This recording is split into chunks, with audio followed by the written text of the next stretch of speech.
All right, brave boy. I'm calling your bluff. I'm playing this game my way. And here's the cards. You're gonna tell the cops I was with you last night.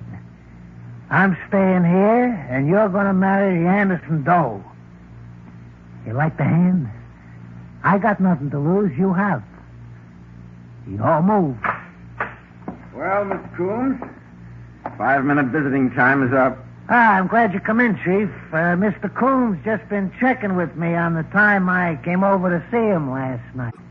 What goes, Mr. Coombs? I guess he does, Hamilton. I'm giving him his alibi.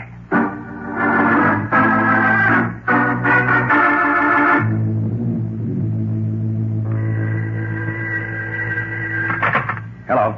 George? Elaine. Oh, yes. You gave him his alibi, didn't you? Yes. Well, how did you find out so quickly? He called me.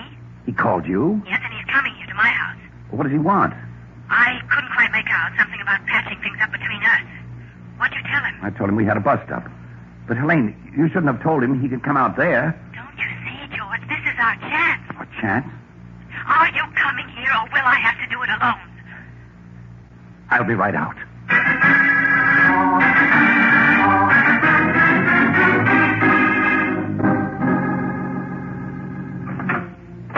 Mr. Coombs is here, Miss Anderson. Oh, thank you, Edward.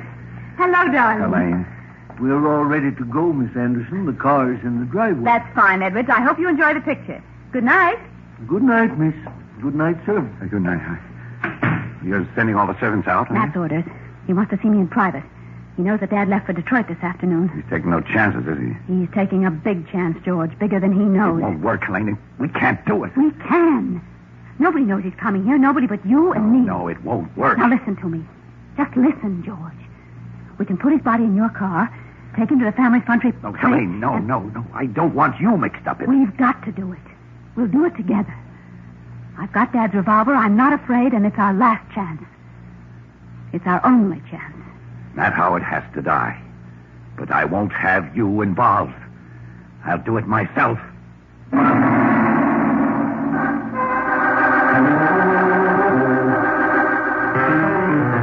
It took me less time to get back to the center of town than it took to get to Helene's. And when I got to the business district, I parked the car on a dark side street and went into a drugstore and called Matt Howard's hotel. They told me he was out. I called Helene. He's here, George. I must have missed him on the way. Don't do anything. Send him back to town. But, all right. How did he come out? Taxi? Rented car. Good. Send him back to town.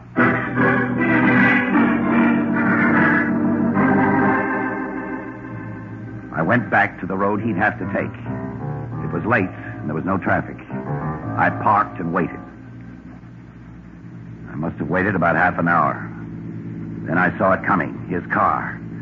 I switched on my ignition, started my car. He went past. I started after him.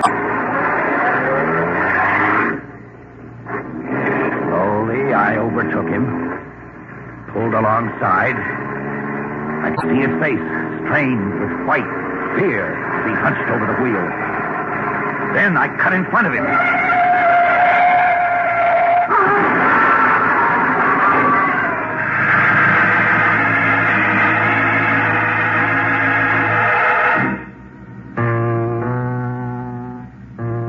I got out of my car and looked at him. He was dead. He'd swerved to avoid hitting me and crashed into a concrete embankment. My car wasn't even scratched. We hadn't been seen. The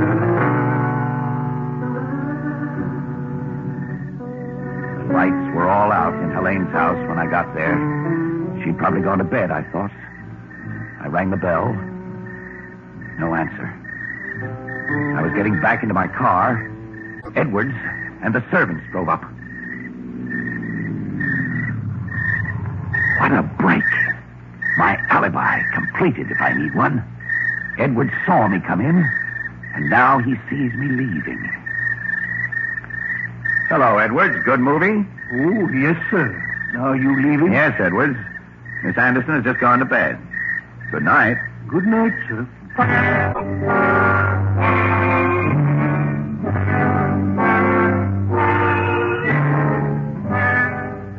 never felt better in my life. Matt's death would look like an accident. If there was any question, I had a perfect alibi.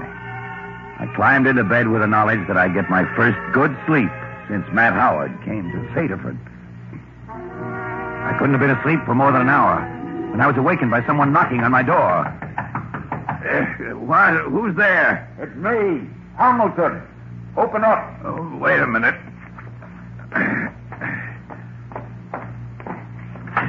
What's all the fuss, Hamilton? Mr. Coombs, I must warn you, everything you say now can be used against you. Sounds serious. Yes, it is. Murder. Murder? Again? Is this your idea of a gag, Hamilton? Where were you this evening after you left me? At my fiancé's home, you know. Helene Anderson. Yes, that checks all right. You left at what time? Why, about 11:35. Edward the butler saw me. That's it, Mr. Coombs. Well, fine. Now, will you please go away and let me get some sleep? I'm sorry, Mr. Coombs. I'm going to have to hold you for murder. But me? Who did I murder? Your fiancée, Helene Anderson, strangled to death.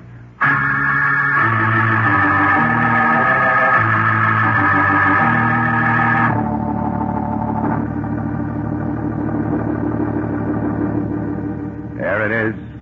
My story. Matt must have overheard Helene talking on the phone to me. And in fear or panic, he killed her. Whatever happened, Helene's dead. I don't care much what happens to me now. The irony of the situation is that Matt's death was put down as accidental. Well, the jury is out now. They won't be out long. As the prosecutor said in his closing speech, what can you expect from an habitual criminal?